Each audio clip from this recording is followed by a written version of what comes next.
Marie-Claude et je vais vous parler aujourd'hui d'allaitement. Donc, pourquoi allaiter? J'aurais envie de vous répondre parce que, à la base, on est des mammifères. Puis, le lait qui est le plus approprié pour le bébé humain, c'est le lait humain, le lait maternel, donc le lait de la maman. L'allaitement, c'est aussi la poursuite naturelle de la grossesse. C'est aussi une recommandation au niveau de la santé publique, au niveau de l'OMS, d'encourager, supporter l'allaitement de façon exclusive pour les 6 premiers mois suivant la naissance du bébé et même jusqu'à 2 ans et plus si la mère et le bébé sont bien dans cette relation-là d'allaitement. On parle beaucoup depuis plusieurs années des risques du non-allaitement. Donc, au lieu de parler des bénéfices de l'allaitement, parce qu'on veut vraiment faire en sorte que l'allaitement, c'est la norme, puis on va parler des risques justement pour les bébés qui ne sont pas allaités, qui sont plus à risque de gastro-entérite, d'otite, diabète, toutes sortes de problèmes de santé. Et aussi pour la mère, il y a des risques au niveau de cancer des ovaires, du sein. Donc, c'est vraiment bon pour la santé d'allaiter, autant pour la mère que pour le bébé. Comment on se prépare à allaiter? Premièrement, en fait, il n'y a pas tant de choses à faire pour se préparer physiquement à l'allaitement. Votre corps le fait de lui-même. Donc, il n'y a pas de préparation physique en tant que telle à faire. Je dirais que c'est beaucoup de préparation, on va dire plus mentale, intellectuelle, de chercher de l'information. Si vous sentez que vous n'êtes pas assez informé au niveau de l'allaitement, ça peut être par des livres, des sites Internet, ça peut être par des témoignages de vos amis, votre famille. Donc, vraiment d'aller chercher de l'information et vous cherchez aussi du support et des alliés qui vont être là pour vous une fois que votre bébé va être né. Donc, le ou la partenaire, évidemment, famille, amis, donc des organismes qui travaillent et qui supportent l'allaitement, Nourrissources, la Ligue La Leche. Vous pouvez même faire appel à une marraine d'allaitement qui est offerte par Nourrissources ou par la Ligue La Leche, qui sont des femmes qui allaitent ou qui ont allaité et qui vont pouvoir vous offrir du soutien téléphonique une fois que votre bébé va être là. Donc, je vous encourage vraiment à vous entourer. On sait que ça aide à la poursuite de l'allaitement, d'être bien supporté. Les sages-femmes vont nécessairement aussi vous accompagner pour un petit bout de chemin dans cette belle aventure-là aussi. Il faut savoir que l'allaitement, il y a à la fois pour la mère et le bébé, il y a une partie d'instinctive et il y a une partie d'apprentissage. Donc pour le bébé va naître avec des réflexes dans son corps qui sont nécessaires à l'allaitement, mais doit aussi apprendre à téter et la maman, son corps se prépare pour l'allaitement, donc il y a toute une partie qui se fait de soi-même, mais il faut aussi, comme nouvelle maman, comme mère, et même quand c'est un 2e, un 3e, un 4e bébé qu'on allaite, il faut apprendre à allaiter. Donc vraiment de partir avec cette idée-là que c'est un savant mélange d'instinct et d'apprentissage. C'est naturel, l'allaitement, mais ça ne veut pas dire que c'est facile. Donc, il faut détricoter ça. Il y a des situations pour lesquelles ça se passe pas mal de soi-même, autant pour la mère, pour le bébé. Puis, il y a plusieurs situations où il peut y avoir des difficultés, souvent qui sont temporaires, qu'on va réussir à trouver des solutions et l'allaitement va se poursuivre. Mais c'est ça, il y a vraiment une période d'adaptation où on apprend à se connaître avec notre bébé qui peut quand même durer quelques jours, quelques semaines, je dirais, avant que l'allaitement soit comme ce qu'on voit dans les livres ou dans les films où c'est très facile puis qu'on peut faire ça n'importe où. Donc, permettez-vous une période d'adaptation, tout le monde ensemble, pour la réussite de l'allaitement. C'est un geste très intime aussi, l'allaitement. Ça demande beaucoup d'ouverture du cœur, ça demande beaucoup d'engagement dans cette relation-là. Donc, soyez indulgente avec vous. Qu'est-ce qui fait que le lait maternel est l'aliment le plus approprié pour le bébé? Bien, c'est ça. C'est dans le fond que c'est le meilleur lait pour le bébé humain. Donc, autant au niveau du gras, des protéines, du sucre qui sont contenus dans le lait, c'est tout à des taux qui sont vraiment expressément conçus pour le bébé humain. Les vitamines, les minéraux, les enzymes, les anticorps. Donc, c'est toutes des choses qui font partie du lait maternel. C'est un aliment qui est vivant. La composition du lait va varier au fur et à mesure des tétées dans la journée et dans la nuit. On pense justement que le lait du matin est plus riche en liquide, est plus abondant. En fin d'après-midi, début de soirée, il va être plus riche en gras.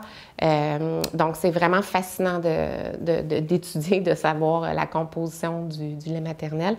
On sait aussi que le lait va évoluer avec le développement du bébé. Donc, le lait d'une mère d'un bébé de 1 semaine versus le lait d'un bébé de 6 mois, de 9 mois, de 1 an est légèrement différent dans sa composition. C'est vraiment aussi très important au niveau du développement du système immunitaire. Donc, il y a le lait qui nourrit, qui est un aliment en tant que tel, mais il y a aussi le lait qui nourrit le système immunitaire du bébé, qui participe au développement du système immunitaire pour les premiers jours, les premières semaines et les premiers mois. Donc, il y a toute une relation entre la mère et le bébé où si un ou l'autre est en contact avec un pathogène, un virus, un microbe, ils vont se transmettre ce pathogène-là et la mère va produire des anticorps qu'elle va transmettre à son bébé via le lait pour le protéger contre cette maladie-là. Donc, c'est vraiment très, très important et très fascinant. Déjà, en fin de grossesse, votre corps produit du colostrum, qui est le premier lait, dans le fond, que votre bébé va boire, à peu près les 2-3 premiers jours. Le colostrum, c'est un liquide qui est très épais, qui est plutôt jaunâtre et qui est très, très, très riche en anticorps, justement. C'est ce qui va venir tout tapisser à l'intérieur du système digestif, les intestins du bébé suite à sa naissance. Donc, ça se peut que vous ayez même des petits écoulements de colostrum en fin de grossesse. C'est normal. Si vous n'en avez pas, c'est normal aussi. Juste que vous sachiez que votre corps se prépare déjà à l'allaitement pendant la grossesse. Qu'est-ce qui va faire qu'une femme va se mettre à produire du lait? C'est nécessairement l'accouchement, le fait que le placenta est né. Il y a vraiment toute une cascade d'hormones qui va être sécrétée dans le corps de la femme. Et par la suite, ça va être le contact avec son bébé qui va faire en sorte qu'elle va se mettre à produire du lait. Pour favoriser une bonne production de lait pour votre bébé, on encourage le pot à pot. Rapidement après la naissance et pour les premières heures, les premiers jours suivant la naissance du bébé. On encourage une tétée précoce qu'on va appeler, donc idéalement dans la première heure suivant la naissance du bébé. Donc, on encourage d'offrir le sein à volonté. On parle d'allaitement à l'éveil, à la demande, de ne pas mettre d'horaire au niveau des tétées, de ne pas restreindre l'accès au sein, au bébé, vraiment pour faire en sorte que le bébé puisse téter aussi souvent qu'il en a besoin.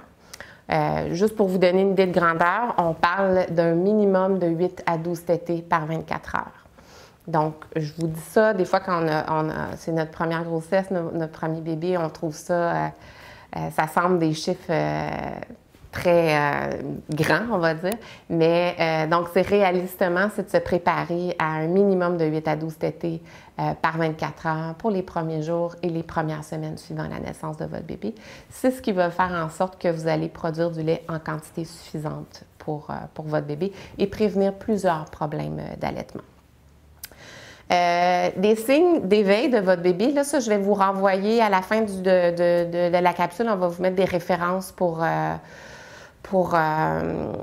des ressources en ligne, justement, pour que vous puissiez avoir un visuel autre que moi, on va dire, donc par rapport à des signes d'éveil du bébé, parce que c'est pas nécessairement les pleurs du bébé les premiers jours qui vont nous dire que le bébé veut téter.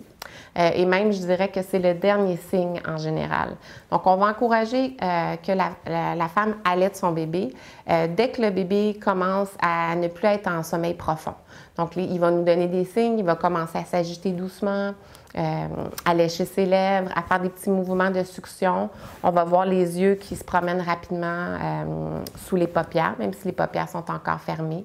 La respiration qui s'accélère. Donc, tous ces signes-là vont nous dire que le bébé peut être intéressé à téter et c'est un bon moment pour l'approcher près du sein et d'éviter justement que le bébé se mette à pleurer, soit en crise et que ça devienne un moment qui est très anxiogène à la fois pour la mère et le bébé. D'avoir un bébé qui pleure très, très fort et qui a de la difficulté à se concentrer pour aller vers le sein. Comment on donne le sein? Donc ça, je vais vous faire une petite démonstration avec un bébé, une poupée qui est pas un bébé. Et la même chose, je vais vous référer à des sites pour que vous puissiez voir ça ressemble à quoi un bébé qui va au sein. Premièrement, je vous dirais pour vous, mesdames, de vous asseoir confortablement. Donc, que ça soit sur une chaise, dans votre fauteuil, dans votre lit, mais vraiment de prendre le temps de vous installer confortablement, d'amener votre bébé près de vous, lui aussi ou elle aussi, de façon confortable. On va toujours amener le bébé en ventre à ventre. Donc, ça, c'est vraiment une des choses importantes dans l'allaitement. On ne veut pas que le bébé soit de côté comme ça à vous. Donc, on veut vraiment qu'il soit de ventre à ventre avec vous. On veut que le bébé soit sa tête près de votre sein. Idéalement, juste face à votre mamelon ou un petit peu en dessous de votre mamelon pour lui permettre d'aller chercher le sein. Donc, ce qu'on va faire, c'est qu'on approche le bébé près du sein et on va venir tenir notre sein comme ça en faisant un C. On va chatouiller les lèvres du bébé avec notre mamelon de haut en bas pour faire en sorte que le bébé ouvre grand la bouche et s'accroche au mamelon. C'est pas vous qui allez mettre le sein dans la bouche de votre bébé. Il faut vraiment se dire que c'est le bébé qui doit aller chercher le sein. C'est très dynamique. On n'appuie pas sur la tête d'un bébé qui tète, on le laisse aller chercher le sein par lui-même. Donc, on peut utiliser différentes positions aussi pour l'allaitement. Mais dans toutes ces positions-là, c'est très important de ne pas venir appuyer sur la tête du bébé, de rentrer sa tête, de pousser, on va dire, sur la tête du bébé. On sait que le bébé a bien pris le sein, premièrement, parce qu'il n'y a pas de douleur au mamelon. Donc, si jamais il y a une douleur qui se fait quand le bébé a le mamelon dans sa bouche, c'est pas normal. Le bébé n'a pas bien pris le mamelon, donc on doit retirer le bébé du sein et recommencer. Donc, il n'y a pas de douleur. Les lèvres du bébé sont retroussées, puis il y a une grande partie de l'aréole qui est à l'intérieur de la bouche du bébé. Donc ça, c'est des signes qui nous disent que le bébé prend bien le sein. Il faut que vous sachiez qu'une bonne prise du mamelon, ce que ça va faire, ça va prévenir de la douleur qui sont notamment causées par des crevasses, des gerçures. Et je veux que vous sachiez que ce n'est pas un passage obligé de l'allaitement. Donc, quand on travaille dès le départ avec une bonne prise, on ne passe pas nécessairement par cette étape-là. C'est sûr que ça peut être inconfortable les premières tétées, les premiers jours, on va dire, mais on n'est pas censé ressentir une douleur très intense à chaque fois qu'on allaite.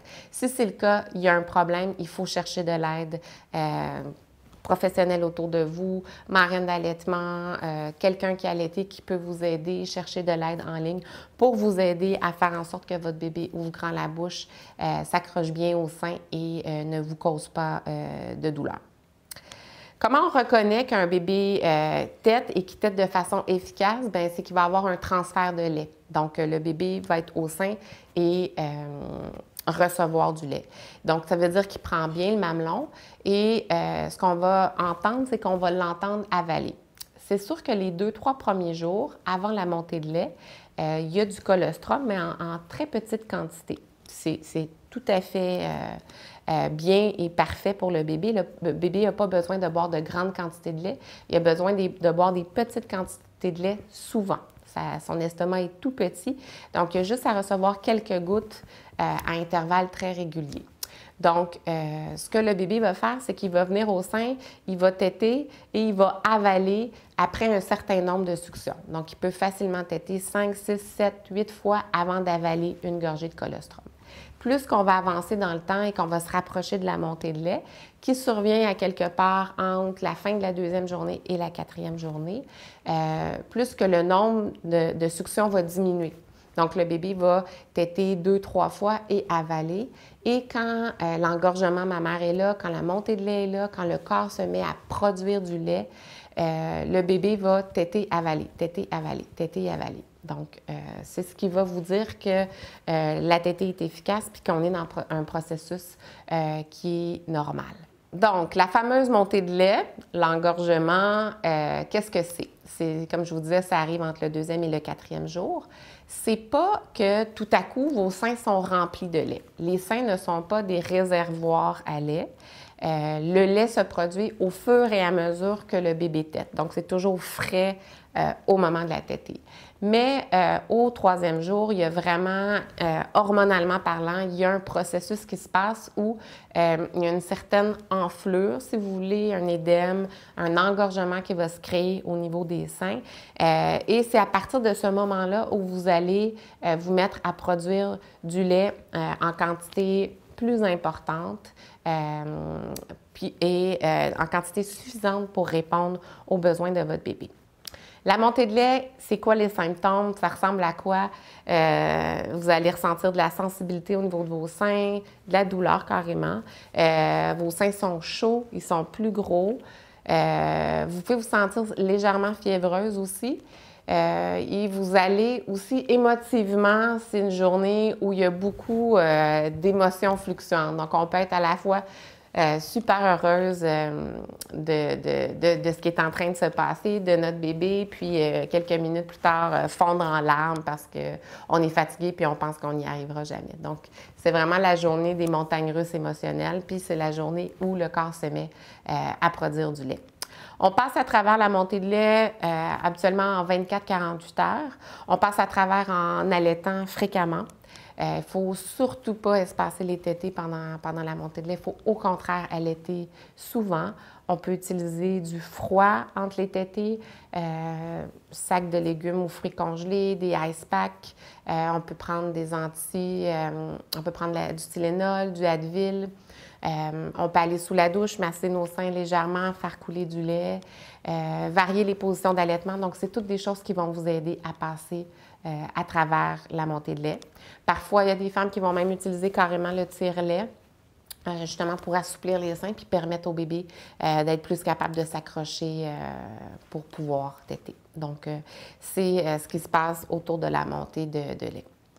Une fois que la montée de lait est passée, un autre signe qui va vous dire que votre allaitement se passe bien et que les tétées sont efficaces et qu'il y a un transfert de lait, c'est vraiment les mictions et les selles de votre bébé. Donc, les pipis et les cacas de votre bébé qui vont vous dire, un petit peu vous dire où est-ce que vous en êtes rendu dans l'allaitement, puis est-ce que ça se passe de façon normale. Donc, la première semaine, au niveau des pipis, on dit que ça suit le nombre de journées. Donc, les premières 24 heures, un pipi, deuxième journée, 2 pipis dans les 24 heures, troisième journée, 3 pipis, jusqu'au 5-6e jour où là, on ne compte plus, puis il peut y avoir facilement 6 à 8 pipis par 24 heures. Au niveau des selles, donc le bébé va, après sa naissance, avoir des selles très noires, collantes, qu'on appelle le méconium, qui va évacuer tout de suite après sa naissance, puis on va dire les premières 24-48 heures. Puis, au fur et à mesure qu'il reçoit le colostrum, le lait de transition et le lait mature, les selles vont changer. Elles vont devenir plus vertes et aller vraiment vers des selles jaunes, consistance moutarde à l'ancienne. Et le nombre de selles va aussi aller en augmentant. Mais ça, c'est une fois que la montée de lait est arrivée puis qu'on est certain qu'on sait qu'il y a un bon transfert de lait. Donc là, vous allez pouvoir vous attendre à 2, 3, 4 selles par jour. Il y a même des bébés qui vont jusqu'à 8 à 10 selles par 24 heures. Ça suit le nombre de tétées. Donc, c'est vraiment ce qui va vous dire que votre bébé reçoit assez de lait. Il y a le comportement de votre bébé aussi qui peut vraiment vous aider à savoir si la situation se passe normalement. Donc, un bébé qui veut boire va être plus agité. On va le sentir plus frénétique quand il vient au sein. Puis, une fois qu'il a commencé à téter, on va sentir que tranquillement, pas vite, au bout de quelques minutes, il va s'apaiser, il va s'alourdir, il devient plus confortable et il semble heureux, on va dire, avec qu'est-ce qu'il voit.